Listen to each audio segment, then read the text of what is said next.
Hey everybody, Phil/Polygoin here. Welcome to the second of my Dark Souls 2 speculation videos. I don't have a better name for the series. That's all I got for now. A ton of new information has come out since I did the last one of these. The North American beta has come out. So we have translated information, pretty cool. A lot of big names within the community have been able to get their hands on this game, play this game. A lot of them are sharing opinions and commentaries. Some of them are playing a little bit political, saying it's too early to tell this. I don't want to say this. I don't want to speculate on that. I, for one, am not in the beta. I have never laid hands on this game, so I'm going to enjoy my blissful ignorance just a little bit longer. It's blissful ignorance, right?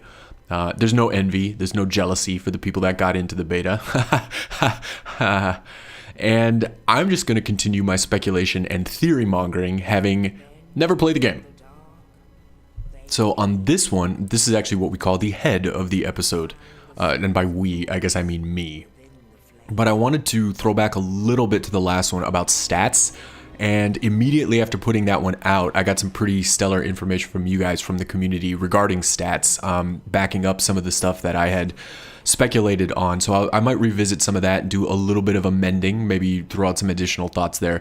But for the most part, I wanted to talk about phantoms. It seems like there has been some big changes regarding phantoms of both the benevolent and malevolent variety in Dark Souls 2. And I've been thinking a lot about how that is going to affect gameplay, both in PvE and in PvP, and kind of really blurring the lines between those things, which is something that From Software seems like it's really trying to do with this Dark Souls 2 game. I also got rid of the goofy fading in, fading out images from the last one. I threw up some random boss fights just for some clips that I'd captured. Still works best as a podcast, but at least now there's something going on in the background. So enjoy the boss fights. Probably not. They're not that great. More so, enjoy the commentary. So let's get right in. We'll start with stats. So on the last one, I was kind of theorizing on the level cap implications of what a new stat might bring. At the time, I was kind of only aware of one extra stat based on EpicNameBro's video. He was talking about agility. Turns out they've added two new stats. There is vigor and agility, and the interesting thing is they kind of split endurance. It's no longer a single stat that affects your carrying capacity and your stamina. You now have two different stats for that. So you've got vigor, vitality, and endurance, which affects your HP, how much you can carry, and your stamina, and then you've got agility. So two new seemingly legitimate stats, and I cannot help but think the level cap has gotta go up. And this was actually pretty cool because immediately after posting that last episode, I got info from two different sources, corroborating sources, that was pretty kick-ass. First, Goo King posted a comment that kind of broke down the stats on that last video. And then also, ChaosKing sent me a kick-ass still image from a Japanese level up screen that it translated the stats and translated the effect it has on all of your derived attributes. And he said he verified the translation, all that kind of stuff, make sure it was legit. So that was pretty badass on both accounts. And this was before the North American beta had come out and sort of revealed all this stuff to be true. So thank you so much to those guys. That was a absolutely stellar contribution. And allow me to make a horrible joke. You ready? So I was in a From Software frame of mind. So I was looking up information on King's Field. And then I got really great information from Goo King and from ChaosKing. And I was listening to the Kings of Leon. So there's our 4 kings. I worked entirely too fucking hard for that joke. I apologize. I was just trying to shoehorn that in there because I thought it was funny. There was a lot of kings. But thank you guys so much. That was awesome. And keep in mind, this was before, like I said, the North American stuff came out and sort of verified all this stuff. So that was pretty great. Throwing back to that a little bit, there's these two new legit stats. We've got this established paradigm from Demon's Souls and in Dark Souls where 120-ish is the generally accepted level for PvP in the metagame. I'm going to stick my neck out and say that is absolutely going up. There's no way it can't go up because agility affects your quickness. The Dark Souls pace of combat, that beautiful chaotic flow, and those super tight controls and those precise controls, being able to turn on a dime and having your character not handled like an ox cart. People have grown way too accustomed to that, and people are going to want to take that into Dark Souls 2. Actually, Martyrs posted a video not too long ago where he was talking about this and his experience with the Dark Souls 2 beta. And he was saying the controls were super loose and really kind of sluggish. Peeve not too long ago posted a video where he was just leveling up agility, and over the course of the video you could see him get quicker and quicker and quicker with his character, and he said you can absolutely achieve those Dark Souls-esque speeds. Your controls get tighter, everything gets faster, and I don't think that's something people are going to be willing to give up. So sticking my neck out, going on the record, the level cap is going to go up. The days of the 125, the 120 are gone, man, because people are just not going to want to move around that slow. So I think there's going to be a new baseline. I don't know if it's going to be 160, 170, 150, whatever makes sense in playing the numbers game to split these new stats. Everybody's going to be wanting to run around fast, and you have a monstrous advantage if you are quicker than the other guy for things like chugging Estus, and for things like, you know, turning around for pivot BS attempts or things like that. I mean, I think agility being at a 40 or whatever the baseline max is going to become a reality. In order to achieve that, we're going to have to up the level cap. So I think it's going to be the same thing as sort of endurance and vitality in Dark Souls. I mean, there was sort of an accepted baseline for all of those. Vitality was around 45 or 50. Endurance was around 40. And you could tweak those, go up or down, depending on if you wanted to make sort of a specialty style build. But for the most part, it was 45 or 50 in vitality and 40 in endurance. And I think that is going to be the same thing in Dark Souls 2 with endurance and vigor. So that level cap is absolutely going up. I'm putting a stamp on that because that's actually all I got about stats in terms of that. But yes, so the information has come out from the North American beta. There are new stats, and I absolutely think the soul level cap in the PvP metagame is gonna go up. Let me know what you guys think about that. Let me know, you know, if you think that is just some crazy idiot theory, or if you think, yeah, that's absolutely gonna be the case. Oh, sorry, and not quite done with that. So, and then, you know, in the same way that you could sort of sacrifice endurance for other stats with like caster builds in Dark Souls, you'll do that in Dark Souls 2. You know, you might drop a little bit of your agility and put it into attunement, because attunement now affects your casting speeds and stuff like that. So I think there's going to be a give and take amongst the new stats, but it's going up, man. It's going up. Alright, so let's talk Phantoms. Nice little segue there. That was not a segue at all. That was a very abrupt transition. But Phantoms. So from what I gather, in Dark Souls 2, Phantoms are completely autonomous in terms of healing themselves. They are responsible for healing themselves. And this is a lot like it was in Demon Souls, where if you came in as a Phantom, either a blue or a black, you could grass and heal yourself. It had nothing to do with the host or the host's health. Whereas in Dark Souls, host takes a slam of Estus and it heals all of the white or gold phantoms around him. And red phantoms could not heal at all.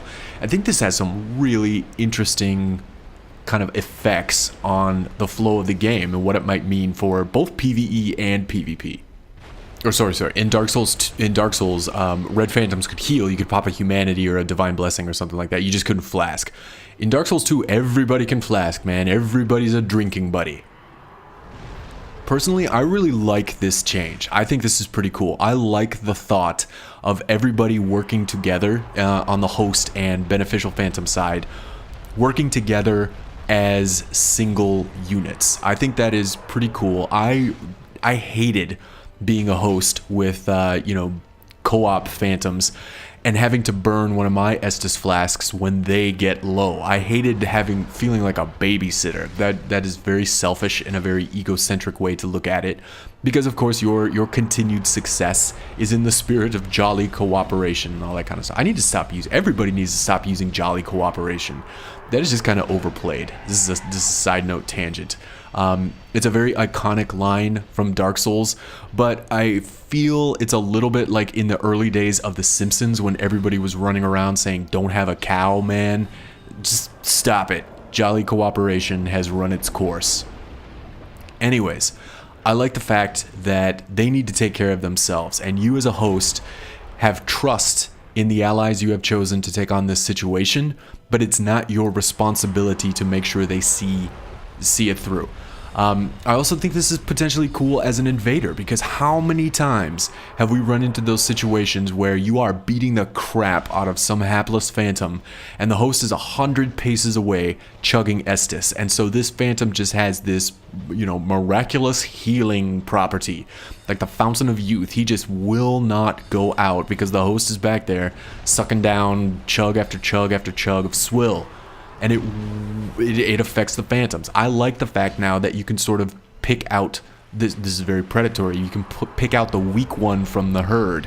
If you find yourself in a 3v1 situation and you identify that one of those phantoms is, you know, maybe not the strongest one, and you're in a bad way anyways because it's a 3v1, you sort of target in on him. You sort of chip away at him, and if you keep pressure on him, he's not going to be able to heal up. And that's putting a lot of assumption that the host and the other phantom are not putting return pressure on you. But I like the fact that you're going to be able, as an invader, to take out phantoms strictly on the fact that it is the phantom that you are fighting, and his health is not tied to the host in any way whatsoever. The flip side of that is, of course, if you find yourself in a 2v1 or 3v1 situation with some cats that are pretty coordinated, and they are just, in that case, you know, one of them comes and engages you, you go at it for a while, he backs off, the other one comes in, he heals, the other one gets a little bit low, he backs off, the other one comes in, the other one's healing. So it's sort of this never-ending cycle of fighting opponents with full health. That puts you in a bad way, something fierce. So I think there's pros and cons to it. But overall, in theory, again, because I have not played the beta, I haven't seen how this is going to play out, I really like this change. I like the return to the Demon Souls style, where phantoms are responsible for themselves. You know, both on the hosting side, because you don't have to babysit, you don't have to slam back some Estus because your phantom is getting low and you've got full health. You don't have to constantly monitor them. It requires a lot more trust in terms of the team that you've put together, and say, you know, hey, you're getting low, dude. Let me jump in here and try and take some of the pressure off you, but get your shit together, back off and heal. And then also on the invader side, because you're no longer taking on one giant HP bar, because the phantoms and hosts are tied together via this Estus flask. You can take them out separately. You can, you know, sort of pick your battles, pick your fights. And I think it introduces, which is something that Dark Souls 2 seems to be going for, a much more strategic, a much more tactical style of combat. And I think that's going to be really interesting, and I'm curious as hell to see how this plays out. And so caveat, you know, on that point, I am a self-proclaimed duelist. I take most of my PvP in 1v1 situations. I don't find myself doing a lot of random invasions or coming up against 2v1 or 3v1 situations. So it's entirely possible I've gotten this entire thing wrong and don't know what the fuck I'm talking about. But it's a speculation video. I don't have to know what I'm talking about, because I'm just kind of throwing out theories. So if you are somebody that does a lot of invasions and you just listen to that last portion and you're kind of like, oh my god, man, that was the dumbest crap I have ever heard, let me know what you think. Let me know why. Let me know where I got it wrong, because I'm trying to round out a little bit. And again, we're just kind of having fun throwing out some of this stuff in preparation for Dark Souls 2, which is still many, many months away. Sigh. So phantoms can heal. I say for good, some say for ill. I will leave that alone and move on. It's another little masterful segue. You know what else phantoms have, though? Is a time limit on their summons. This is nothing revolutionary, nothing new. This was a pretty early piece of news that came out. But let me ask you guys that were in the beta. In any of the times that you were working with summoned phantoms, like helpful phantoms, did you run out of time? It seems like the time is pretty lengthy in terms of beta footage that I've seen or stuff that I've watched and all that kind of thing. It doesn't seem Like anybody's kind of knocking on the ceiling or running into the ceiling in terms of their phantoms going home because their time ran out. And maybe that was just because of the nature of the beta. It was kind of a network test. So they wanted to have, From Software wanted to have as many people online all at the same time. So maybe the phantom ranges, maybe the phantom time spans is a better way to say that, were longer than they will be, or there was something different about it, or maybe the level wasn't that big. I couldn't really get that much of a scope on it. But does it seem like that's going to be an issue? Does it seem like phantoms returning to their world when their time is expended is going to be something that we're going to be butting our heads against? And I kind of dig the mechanic, I must say. I like the idea that basically the problem that I understand From Software was trying to solve was preventing phantoms from doing all of the work, because your time goes down a little bit when you kill enemies. You have time to begin with, and it's not one of these situations where the host can just completely sit back and play the role of the white mage and heal the characters in the party where the phantoms are actually doing all the work. I think that's pretty cool, and I think that's a decently ingenious situation that From Software might have devised if the time limit is something that is actually impactful, because it doesn't seem like it is. And I'm imagining these situations in terms of a coolness factor, again throwing back to Demon Souls, because when you took on a boss in co-op mode in Demon Souls, the boss was tougher. The boss had more HP. It might have hit a little harder. I don't think so. I might be wrong about that, but it definitely had more HP. And I'm imagining these situations where you've got a couple phantoms that are running a little bit low on time, and you go in to take out a boss, and their time runs out mid-boss fight. So then you as the host are left solo to fight a boss that is tougher because it was initialized with, co-op mode. It's got more HP and all that kind of thing. And suddenly your phantoms get sent home because their time runs out. That seems like it would be a not so great situation.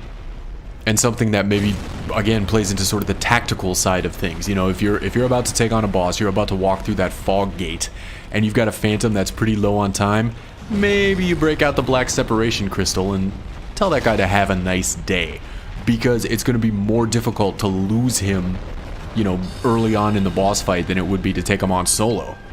And this has come up in a million other places too, but I think the time limit has some pretty interesting side effects and adverse effects for the ganking crews, because the host is not going to be able to summon phantoms and then just camp out for days and days and days and days and gank and gank and gank and grief and grief and grief until they either need to sleep or eat. I mean, you're going to have set limits on your phantoms and things like that. Maybe some interesting other mechanics come into play with like the Sentinels of Blue, whatever that final name ends up being, and the Covenant of Blue of that kind of thing. Maybe your ganks become much more impromptu. I will probably get into that on a separate episode, because there's one more point I wanted to bring up, which is kind of the craziest of all. But yeah, so the Blue Covenants deserve much talking about, and I'll have to save those for another episode. And actually that sucks. I don't even think I can bring up the craziest of them all, because I just glanced at the time and I am rapidly running short on it. I'm actually running out of clips, which is kind of what's determining the time. So I'll have to save that for the next episode as well. That sucks. I am so sorry, guys.